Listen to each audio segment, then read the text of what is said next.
entertainment at court in Elizabeth times included jousting, dancing, poetry reading, dramatic performance, courting, reading, banqueting, and concerts. Many of Queen Elizabeth's first, most entertaining court appearances took place in Grayson itself and Grayson Palace.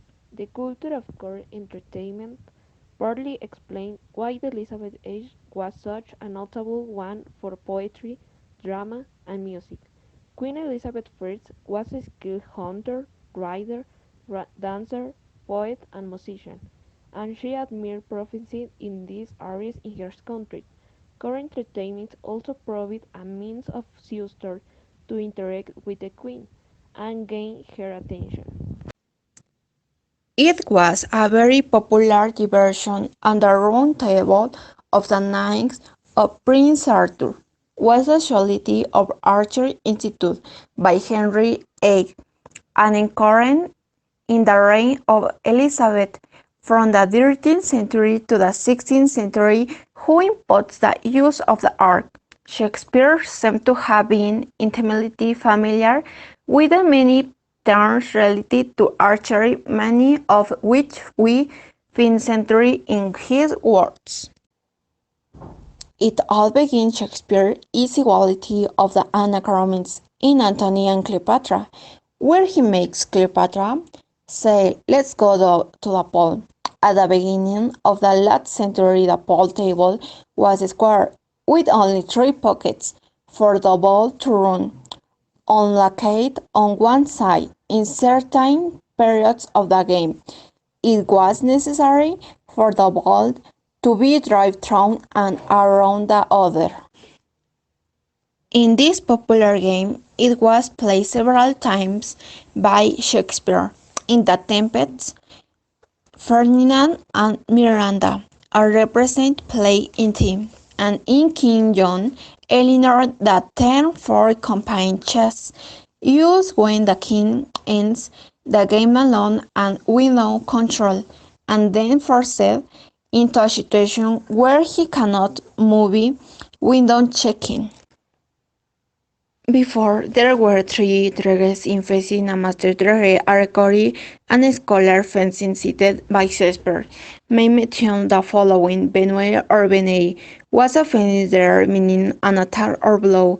It used in cellars. Mary weeps on windows, who relates who his shin was injured playing with a sword and dagger with a fence master. Three veins bore a ball of stout plume. It used metrically in love lovers' lots for inspired attack by Armando. Shakespeare has also alluded to other fencing terms, such of an impulse used by the Hots in Mary Weeps of Windows. It was practiced occasionally in Shakespeare's Die in the Spirit of Modern Grace.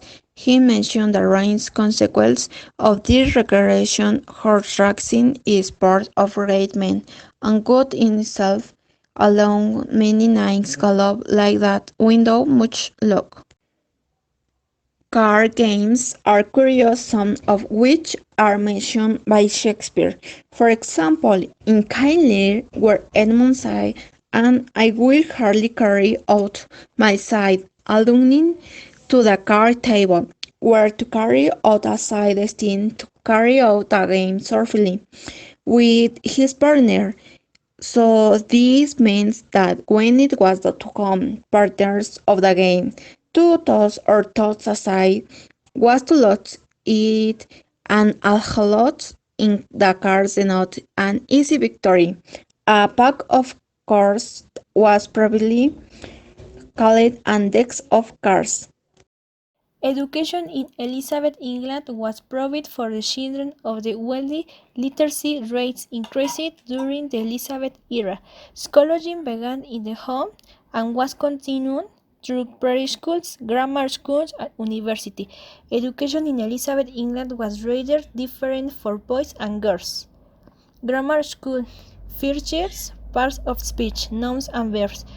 Second year, sentence construction. Third year, translating Latin to English or English to Latin.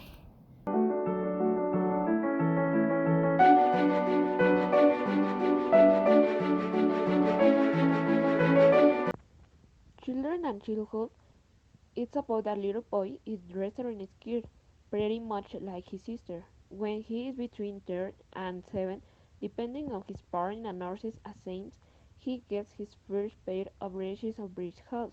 This event, called breeching, is celebrated with a party. The boy is now said to have been breeched. Before this, he was just an unbreeched boy. Infants are raised in swaddling bands for the first 6 to 12. It is considered unhealthy to give them the free use of their limbs. Bastards cannot legally own uninterred property, hold public or ecclesiastic office, marry on any number of ordinary things. It is not a romantic thing. To be a bastard deserves to be enslaved. Life in Elizabeth, England.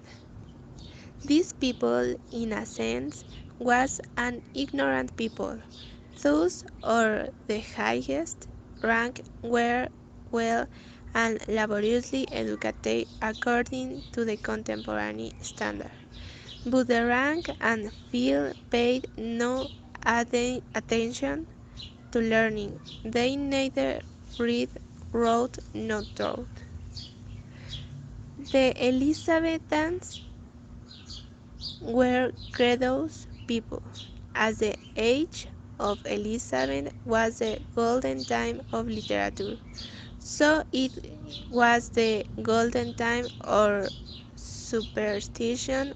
The people not only believed in ghosts and witches, but in magic of every sort. The time was further characterized by a general freedom of manners. We often find personal ridicule and abuse, as well as praise leveled at individuals from the stage. Different companies and a rival ratings fought of the three private battles of the public boards. Astrology or astronomical fraternity was a truly a factor of the age that everyone desired the casting of his horrors. The great popularity of the strain add-ons suggests the chief characteristic of the age, artificiality. Gossiping was on the favorite pastimes of the Elizabethans, and London was not yet too large for the practice to be thoroughly effective. Gossip started through the barber shop and the tavern, the Elizabeth equivalent of the afternoon tea, and spread thence in every direction. The people were greatly addicted to showy dress, but showing dress was a mere baggage. Preagnes of all sorts were planned upon the least occasion.